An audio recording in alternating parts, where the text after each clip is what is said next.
our parent company from the research department side, sees as the most likely scenario for what we expect to be a recovery in the Indian region, but in the context of the world. And I think that it's fair to start and put things into context, even though you're probably well aware of where we're sitting right now in terms of this scenario. We're living a very deep recession this year, and these are just like some key indicators for the global economy. We're expecting contractions in three largest regions in the world: the United States, the Euro area, and we're expecting China to see a very significant slowdown this year. And this is very relevant because these three regions encompass for the Indian region somewhere between half and 2/3 of trade partners. So whatever happens to these regions will be a definitely drag or pull in terms of growth going forward. And this is important because we are all expecting, not only at Itau, but also my market peers and as well as authorities, that into 2021, once sanitary restrictions are lifted and the effect of fiscal and monetary stimuli go into the economy, we should see a significant bounce back, not a full bounce back, as probably some sanitary restrictions will endure into 2021. We're expecting growth of around 4% in the United States, or around 6% in the Euro area, and China returning to significantly higher growth rates, closer or about 7%. And this expectation is already feeding into asset prices. And that is important, again, because the region is a commodity exporting region, and in particular, the Indian region can be split between metals and energy exports as the main drivers, not only from the side of exports, but also from the side of investment, which is obviously a key driver of growth everywhere in the world. So we're already seeing copper prices that we think are very much consistent with this expected recovery into 2021, thinking of metal prices, but particularly talking about copper, since these are important exports for both Chile and Peru, sitting probably around $3 per pound, so very close to spot levels. And a similar story for oil prices. And here I'm just showing what our year-end forecast for for Brent for both the end of this year and next one is, again, consistent with some additional recovery from the side of energy consumption, particularly when transportation sectors reopen and demand normalizes for energy. So it is a situation where we are still thinking that this is a very sharp but transitory shock that could be passing into towards 2021, and you should help the economies in the region. The key question is whether the idiosyncratic factors these economies face will make this recovery stronger or not. And a lot of the recovery will depend on normalization of activity. And here I'm just showing to show something that's comparable across countries. These mobility indices that you can extract from Google Analytics, looking at flows of people going to work or internet in places of work. The recovery has been less than complete. I mean, we saw a very big improvement towards the beginning of the Northern Hemisphere summer, and then it's started to moderate because of the resurgence of contagion in some places, or because in the case of the United States, you're starting to see first waves in places that did not have first waves in some cases. These charts, I think, convey a very important message, which is the exit of this recovery is not completely certain. It's not going to be fully normal until we get a vaccine. And the story for the region is pretty much the same as the rest of the world. We're living this.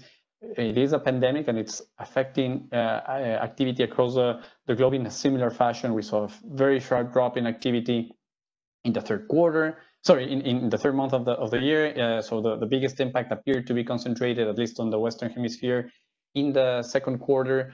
And then we start to see signs of a recovery, but it was very fast at the beginning, and then it's tended to stabilize, and we're not seeing a V-shaped recovery in terms of at least normalization of activity. We're seeing it more like a check sign. That's what appears to be the case for now.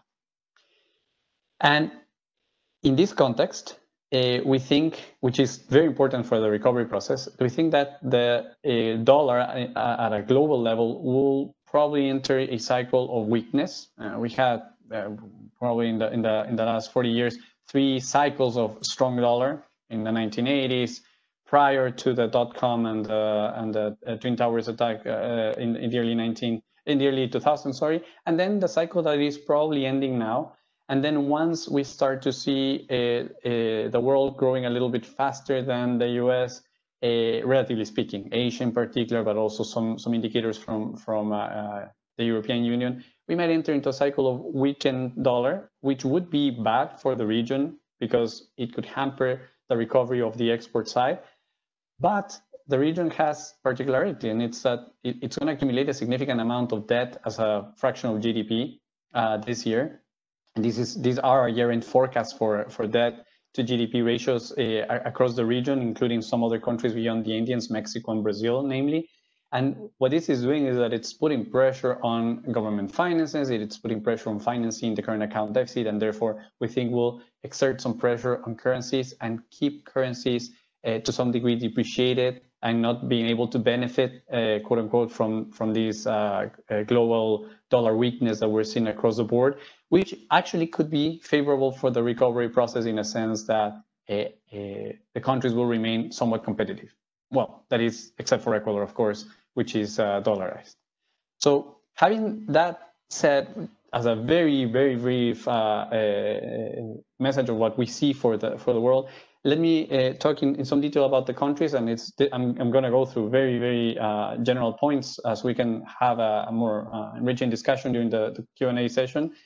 First of all, Chile has lived a very volatile political environment, starting not only with the pandemic, but also at the end of last year. We were preparing for a constitutional rewrite that was postponed because of the pandemic.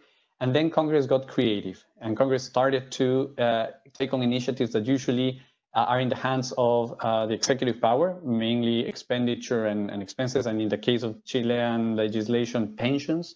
And then they decided, probably what is the most striking thing, to allow for a one-time withdrawal from individual pension funds. Chile does not have a pay-as-you-go system, as some of you might know. It has individual capitalization accounts. So they allowed any person who's contributing or who has contributed to the pension fund system to withdraw up to 10% with some minimums and maximums as a way to boost consumption, but also probably as an attempt to try to chip into the institutionality ahead of the constitutional discussion Chile will have to face later this year.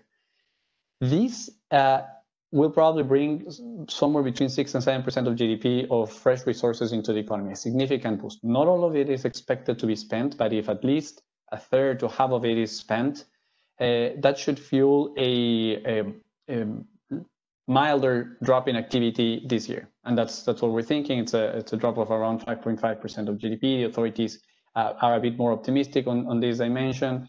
These will have a carryover effect and actually help growth into 2021. So we will have a transitory favorable effect from these measures, which are also being complemented by direct transfers to consumers and credit lines to the corporate sector, with a central bank that is keeping rates contained and advancing with a very ample QE response, comparable in terms of GDP only to those of the Fed in the States and the European Central Bank. In terms of magnitude, no other central bank in the region has been able to do as much as the central bank has offered to do, close to a quarter of GDP this year in terms of liquidity measures.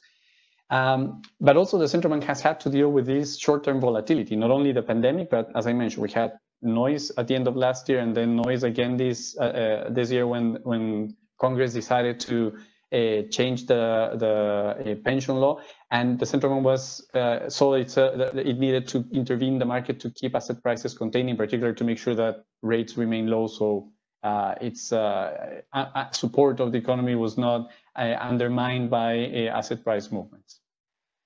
That is a very short summary of the state of things. In terms of data, I think that the most important thing is that we had a very significant shock. This graph shows the index, the level of GDP, had a very big drop in the second quarter, but the last two data points showed some improvement.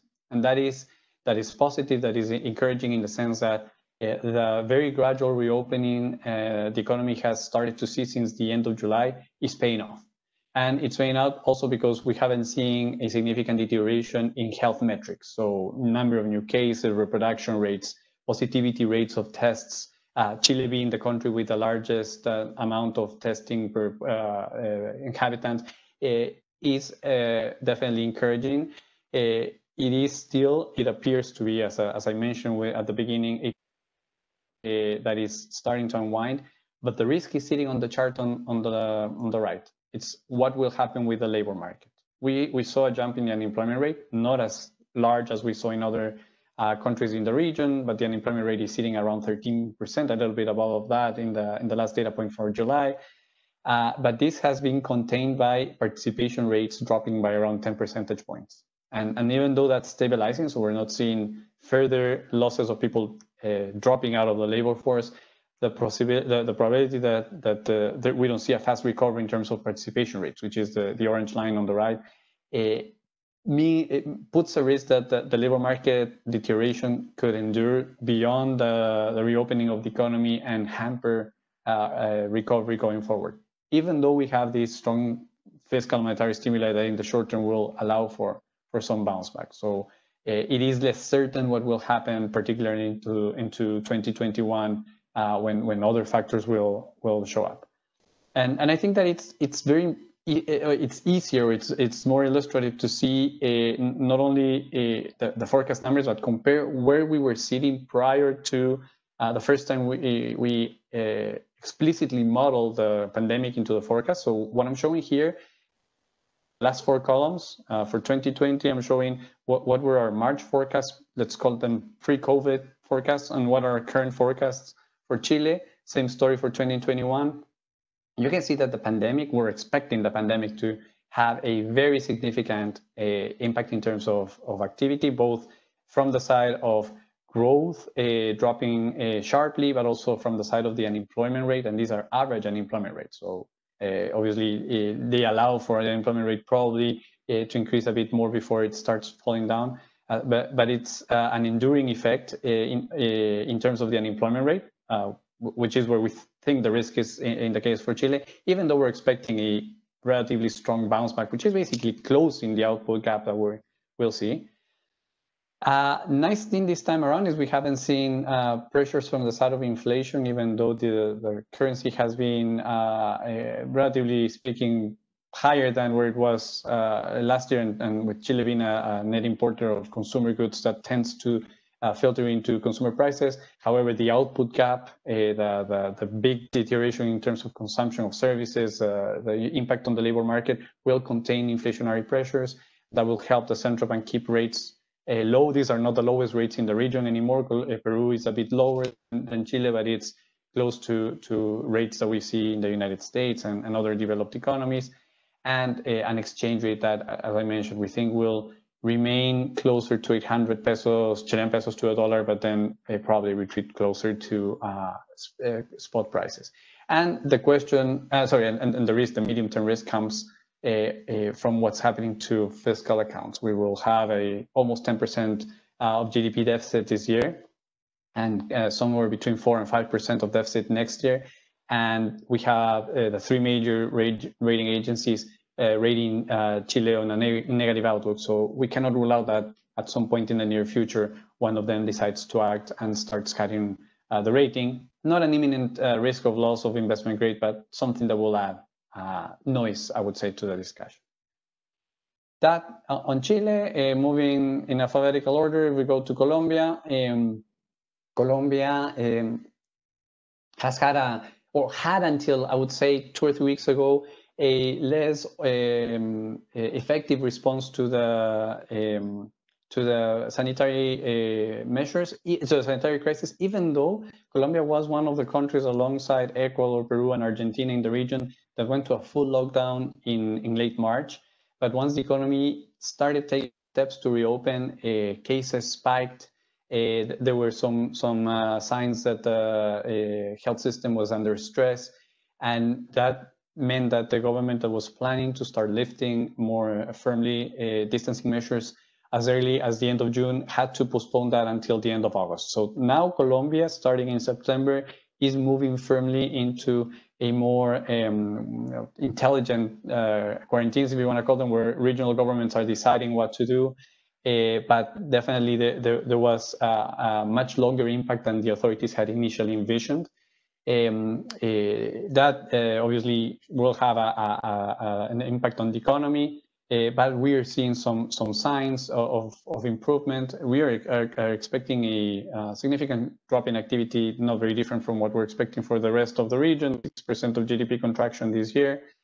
The fiscal space and the monetary space in Colombia have been smaller, so we're not expecting such a big rebound in 2021, but still some improvement. And we think the central bank will, I mean, it is open to keep cutting rates. Rates are sitting at 2%, which for Colombian standards is historical minimums. But we are aware that if things look a bit worse, the Colombian authorities will want to give a little bit more of support to the economy, especially considering that the fiscal side is a bit more constrained. And on the political side, things are looking complicated, I would say. It's not an imminent threat, but the fact that former President Uribe, which sponsored the candidacy of current President Iván Duque to the presidency, has been placed under house arrest in a legal process, or that accuses him of having tampered with witnesses regarding the guerrilla discussions a few years ago. Probably will undermine his President Duque's political stance to push for a fiscal reform that is much needed. The government has indicated in the most recent medium-term fiscal plan that it needs to do a tax reform that collects around 2 percentage points of GDP in extra revenue starting from 2022 onwards. Considering the next year is a pre-electoral year with diminished political capital, this appears hard to get. So things in Colombia are looking okay, but there are risks on the fiscal side that will surface in coming years. And the positive thing, similar to what I mentioned for Chile, is that once the economy started showing some signs of reopening, when you look at the coincident activity indicator, which is this orange line for the month of July, we saw a significant bounce back. I mean, it's still falling in annual terms, but there was at the margin a sharp recovery. The economy reopens, services start operating, transportation starts working, so that is positive. And again, positive for Colombia, very different from, say, the shocks that we saw in 2015, when there was a big depreciation of the Colombian peso, not very different from the one that we saw in recent months, but that became inflationary pressures. This time around, inflationary pressures have been subdued, part of it helped by the fact that the authorities have contained prices of utilities, but also because there's a big output gap that is containing inflation, and that is allowing particularly the central bank to be as aggressive as it's being in terms of cutting rates. Again, if we compare the forecast scenario that we had prior to the COVID and currently, there is sharp revisions to growth both for this year and next year. Next year, thinking of a rebound, obviously. Expected increases in the unemployment rate that will endure beyond the rebound, low inflationary pressures, that is a positive thing that allows the central bank to be very expansionary this year and the next one. And then there's been some, relatively speaking, good behavior, particularly if you looked at Colombian peso to the dollar. We're trading around these levels, basically aided by the recovery in oil price, still Colombia's main export, and the fiscal accounts are the key medium-term risk, whether the government lives up to the fiscal consolidation it needs to do in order to ensure that, again, with the three major rating agencies rating Colombia on a negative outlook, and two of them sitting right above the threshold for investment grade, the risk that Colombia loses investment grade if there's no significant movement in terms of fiscal consolidation, it is definitely larger than zero, and it's something that we keep a track on for the case of Colombia. Moving further south, when we look at Peru, Peru also has had trouble containing the sanitary measures. Actually, we had a recent spike of cases that's meant that reopening the economy has been harder. Peru was already hit very hard in the first quarter with the distancing measures that extended also into the second quarter of the year. Actually, Peru is the country that had the largest contraction in annual terms in GDP in the second quarter of the region, period. I mean, GDP contracted over 30% year over year, when the rest of the region contracted somewhere between 10 and 15%. So the shock was pretty significant that it's also related to the fact that Peru had a very strict set of sanitary measures that limited movement. And what happened in between with this inability of people to be able to work is that there has been increased confrontation between the president and Congress, basically because Congress wants to push more fiscal stimulus. They already implemented a measure similar to the one I mentioned in Chile of allowing partial withdrawal of pension funds. They want to do that again. There is risk that could have an impact on not on growth, but also on financial markets in coming years. And this confrontation has translated into the political realm where Congress is not approving of the government's cabinet, which means that they cannot push legislation. So risks are centering in Congress. I would say that Chile also shares some of these characteristics in terms of the political relationship between Congress and the executive power, except that in Peru, Congress has more power over the degrees of freedom that the executive power has. On the side, again, the very wide APRU gap is keeping inflationary pressures low. It allowed the Central Bank of Peru to cut rates to a historical minimum of 0.25, and it's aiming at keeping those rates there until we see a significant improvement in activity. With the very sharp deterioration of activity in the first half of the year, we're expecting the largest contraction of the Andean region, at least, of 11.9% this year. Argentina and Mexico are close to these numbers, but those are countries I won't be talking about today. But even though this is a very significant drop, the amount of monetary and fiscal stimulus, Peru did have fiscal savings. It's spending around 8% of GDP, actually closer to 9% of GDP between this year and next one. We're expecting a significant bounce back in activity next year. So what can I highlight about Peru? As I mentioned, the sanitary situation has taken much longer to be resolved. We had a second wave of cases very strongly between July and August. We're starting to see some moderation at the margin, but still at very high levels, much higher than other countries in the region in general, I would say, with activity that has shown a significant drop, not only from natural resources, but also from the service sectors. And as well as consumption sector. So a very weak situation for Peru.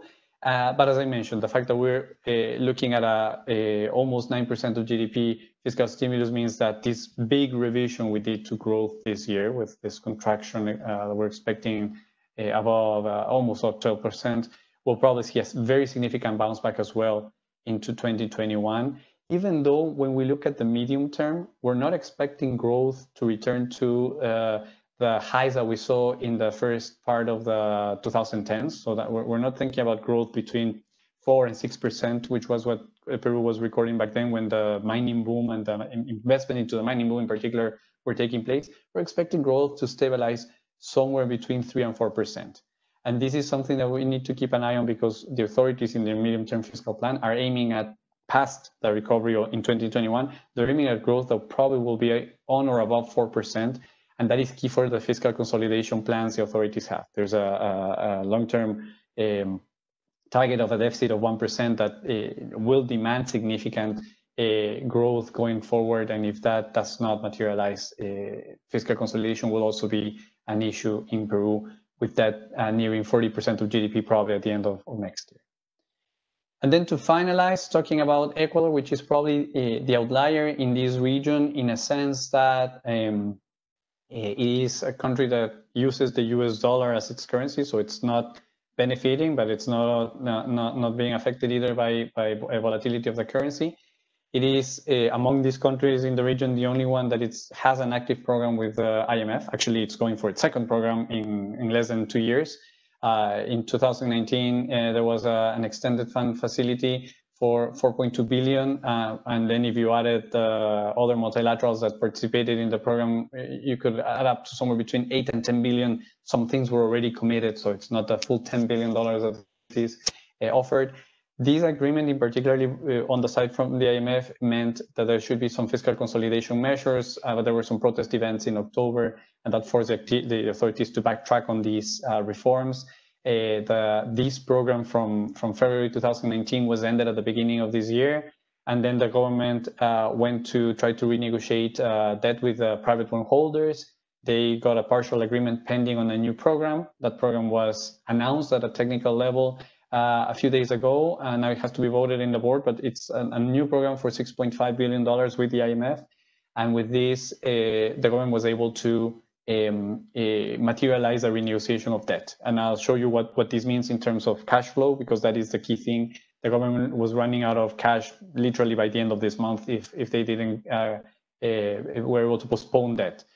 I would say that in the short term, there is political will to keep the economy dollarized. For those of you who are familiar with that, that is the economic institution in Ecuador. There's no independence in the central bank. There is a fiscal rule, but it's really being bypassed significantly. But the fact that we have a fixed exchange rate, not only a fixed exchange rate, there's no domestic currency, has a cushion Ecuador from volatility. But going forward, whether that remains the desirable system or not remains to be seen. And for Ecuador, let me just show you what the debt renegotiation on the private side meant. The blue bars on the chart on your left was the debt profile. This is including capital and interest prior to the debt renegotiation, and the orange bars are what the new profile looks like. There is a capital gain. There was around 7. Now the number is escaping me. But there was a haircut in capital. But the most important thing is that because debt got delayed from the latest ones ending around 2030 to beyond 2040, means that when you bring that to net present value, there was a significant reduction in debt. There is no debt payments this year or the next one, and then they only start increasing gradually. And basically what you have is that the IMF loan, of which 4 billion should be disbursed this year, and the remainder 2.5 into 2021 and part of 2022, those payments will have to occur at the beginning where you have a lower debt maturity.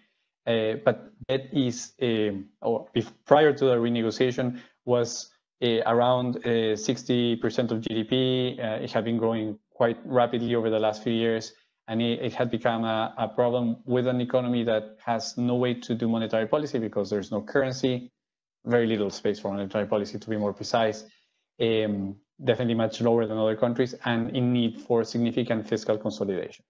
This debt renegotiation brings relief. There's still like savings of around $1 billion or 800 million to $1 billion that should be done this year in order to make it to the end of the year and hope for things to start getting better, even with the funds that the IMF will provide. But then going forward, there's need for true fiscal consolidation, and those are discussions that will obviously be happening between the authorities, the opposition, in a year that is an electoral year. There's elections in May of next year, and it's going to be a challenging scenario for Ecuador going forward. Here, we don't do market forecast, but I'm taking consensus forecast, not very different from the numbers that we play with. Again, a very significant drop in activity for Ecuador, which was already weak, expected to be weak even prior to the pandemic. And the difference probably with the other countries is that we're not expecting a significant bounce back. Some bounce back, but nothing spectacular, and there's need for fiscal consolidation. And let me just finalize, and we can move to Q&A, and I've talked more than I planned to. What is the shape of the recovery? And I'll be super transparent. These are the forecasts that we make available to our clients. We're not expecting a true V, but we're not expecting an L either. And these are Chile, Colombia, Peru, and Ecuador in order. For the first 3 countries, these are quarterly GDP level. So this is the level, not the growth rate, but the level. And I'm doing the fair thing. Let's compare it to prior to the pandemic. So prior to the pandemic, we were expecting that all countries in 2020 and 2021 were going to be growing around potential, except for Chile. So for Colombia, somewhere between 3 and 25, for Peru, closer to 350, a bit higher. That's the slope of this orange line. And Ecuador was in a different dynamic. It was going to have a growth slump this year and then start going closer to 2% in the next few years. What happened with the pandemic? Big shock in the second quarter. As I mentioned, Peru already had a significant shock in the first quarter as well. And then because Peru a lot has to do with the closure of the economy, the reopening probably will bring us to a level similar to that of the first quarter. And then we're expecting growth to remain in velocity, not in the annual growth rates, to remain around 3.5. So because we will not have a full rollback of sanitary measures until a vaccine is available, we think that into 2021, in terms of level, we would have lost a few percentage points of GDP in terms of level. Things could change going forward once sanitary measures are fully rolled back, but that's not the case. Colombia is seeing a similar impact. And Chile, we recently revised these numbers a little bit higher. We had a picture that looked a little bit more like Peru, so a bigger gap between our current expectation for GDP and the one we had prior to the pandemic. But this additional spending that we're probably going to get from the pension fund withdrawals, as I mentioned, it's around 6% of GDP. So if only 2% of those, so a third of that is spent, that will boost a faster recovery. But then afterwards, actually the slope is flatter for Chile now than what we had pre-COVID because of uncertainty that will endure regarding to political factors. And Ecuador, these are just annual numbers, but the story is a bit worse because we think that the gap, everyone I think with respect to what we had pre-COVID, will remain around 5 percentage points of GDP of gap in level of GDP even by the end of 2022, because they're facing all the other challenges. And if there's no gains from depreciation of the currency that we're expecting in other countries in the region, so that situation is looking a bit more complicated. And with that, I think that I'm going to revert to Dalibor, and we can move on with the discussion. Thank you very much, Miguel, for this very interesting and clear overview of the region, which is, has different problems that we're going to be facing in the next few years. We have very interesting questions, so I'm going to jump in middle of that, and I'm going to add up some of the things or highlight some of the things that I think could be interesting. So the first question is, we've seen how the Fed, the Federal Reserve in the United States, is changing and modifying the way in which it looks monetary policy. So now it's going to be focusing on average inflation instead of trying to target certain levels. And we also have seen how it's doing very aggressive, non-traditional monetary policy. Some of that we've seen also in the region, particularly the Chilean central bank and the Peruvian central bank have been active, like going some sort of pushing a little bit the traditional monetary policy, and now they even buy like bank bonds and so on. So the question that someone in the audience asked is basically if we can see that kind of shift in the region that's going to be more permanent, and also in certain way changing the balance between focusing purely on inflation targeting to also giving more weight into the reaction function to growth concern. And I would add, where do you see the risks of non-traditional monetary policy and also not being fully focused on inflation target, which is something that seems have worked quite well in the last 60 years?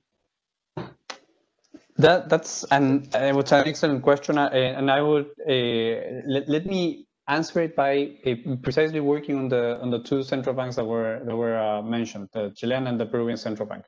Both of these with very different realities. For those of you who are familiar with the Peruvian economy, the Peruvian economy and the financial system were very much dollarized. So the central bank actually, part of the challenge has been moving people to trade and to operate more on soles than in dollars. Very successfully, actually, if you look at the measures. But those are two central banks that have done the work to become credible inflation targeters, and you gain credibility only by delivering. So if you set a target, you live up to the target. The Ecuador is not even an inflation targeter; it just has low inflation because of the nature of having no imported inflation in times of depreciation for other currencies, and Peru has been less effective. I mean, inflation has tended to move around the target, but not as effective as in the case of Peru and Chile. So the fact that these countries have been able to implement a set of measures, not only focusing on inflation, but also on quantitative easing, more or closely comparable to that of developed countries, comes from the fact that they build on credibility. So whether we can keep seeing this movement in the region will depend a lot on whether the central banks are able to build that credibility to be able to act as actively as they are. Someone might mention, look at Brazil. Brazil is not even independent de jure, it's just independent de facto because the authorities have allowed it to be independent. At least the last two administrations have done that. But the central bank in Brazil also has a huge war chest in terms of foreign reserves that no other central bank in the region has. The Central Bank of Mexico has also been able to do some things because of some reputation that it's built, but it's not, again, not being as effective. I think that whether we see this implementation of QE measures and a more broad-based use of not only the reference interest rate, but the balance sheet of the central bank to make monetary policy more effective, could be a desirable movement. It's proven to work in other places, but it demands a strong institutionality, and not all the countries in the region have it. And I would say that is probably a short way to answer the thing of, I don't think we will see a full transition in that direction.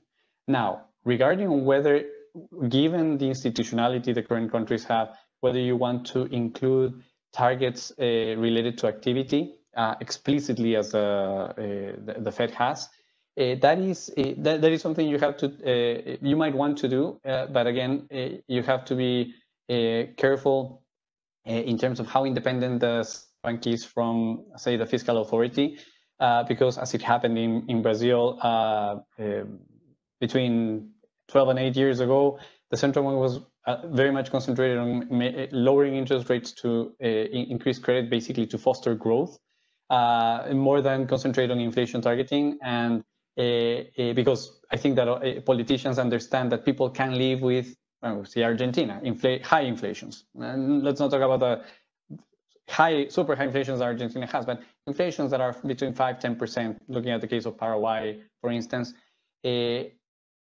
And as long as there is growth, but countries cannot live with targeted inflation, but very weak growth. So politicians understand that once you have the two objectives, growth and inflation, growth tends to dominate in terms of preferences on the side of politicians. So there is a risk. You have to have very strong institutionality for by a dual mandate scheme to work properly. And that's what I've seen, at least from tracking these countries over the last few years. Thank you.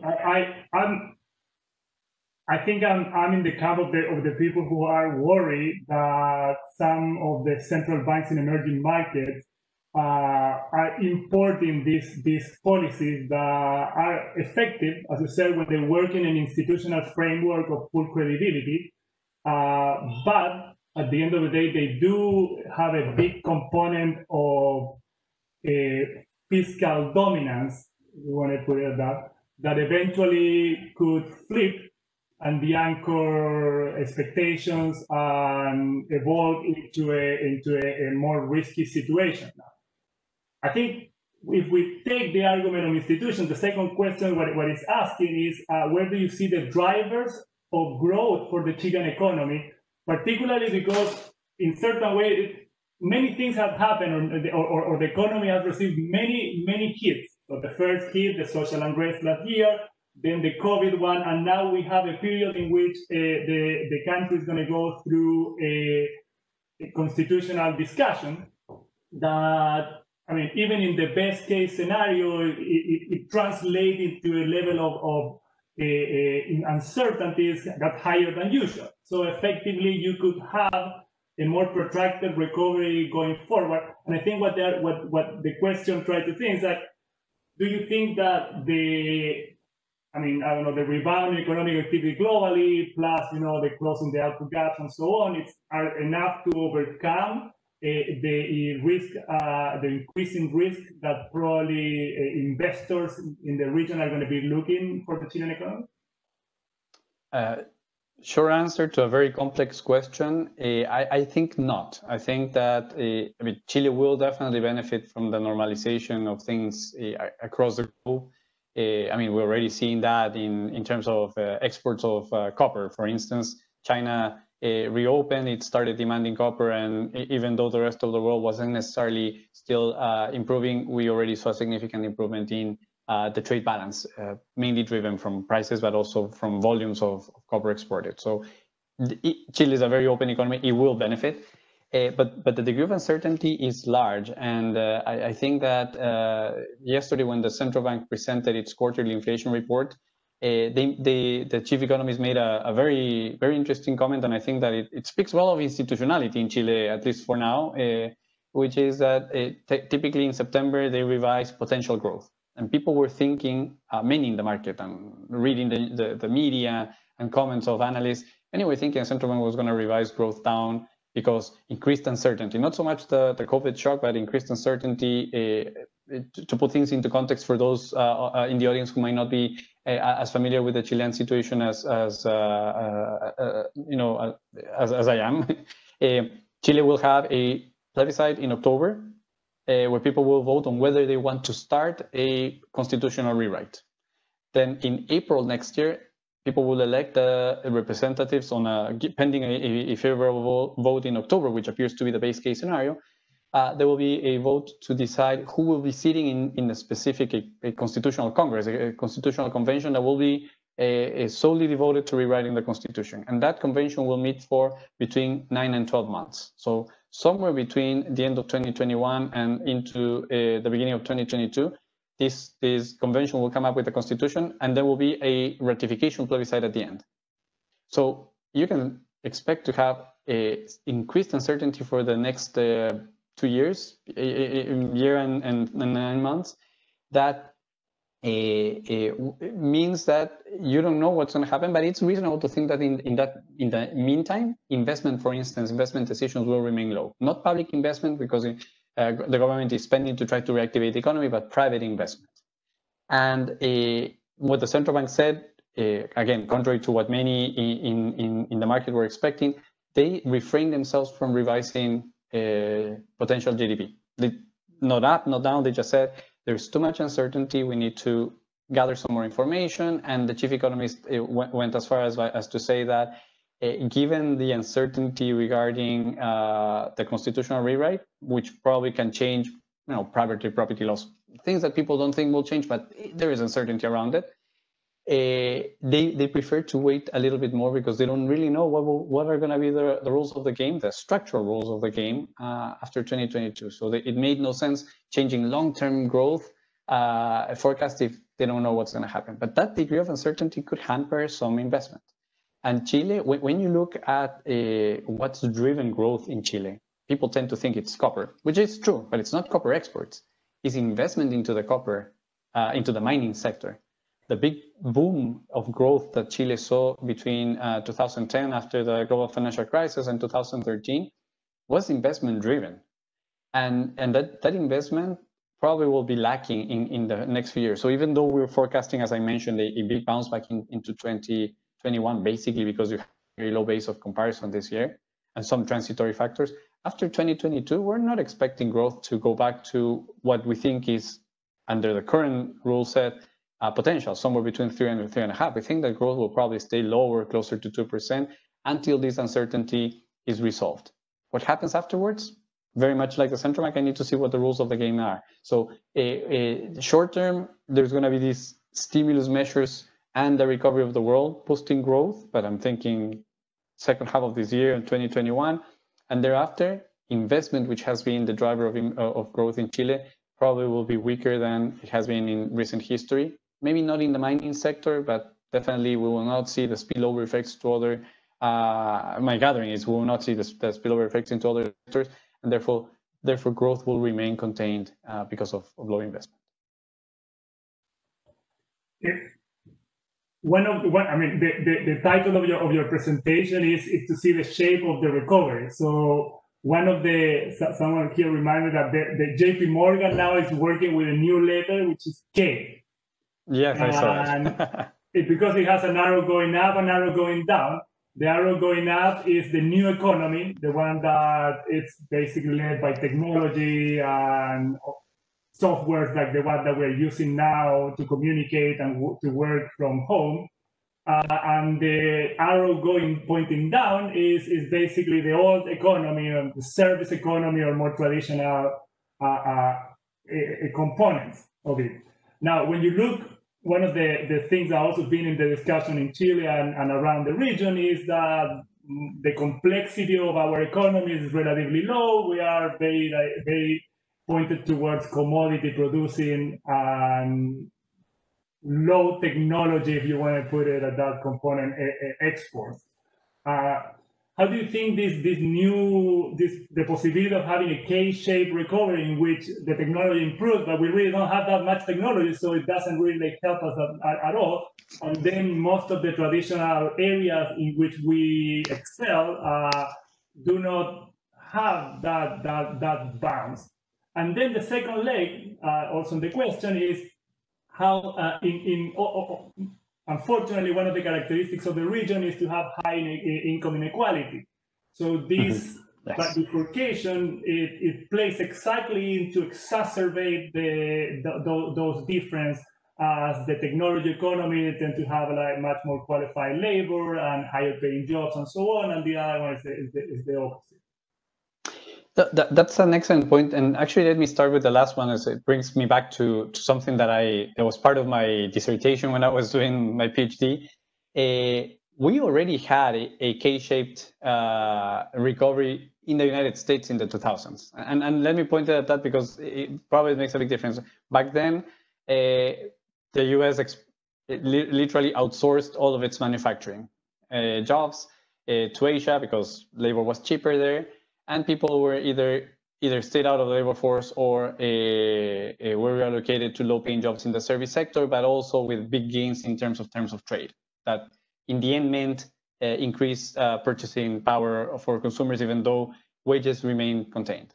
So we didn't see, people probably did not see that unless you were a developing economies looking at manufacturing shrinking over time, and energy also shrinking over time. But it happened because there was some arbitrage. Some jobs were sent abroad, so you didn't see the dual pace economy in that respect.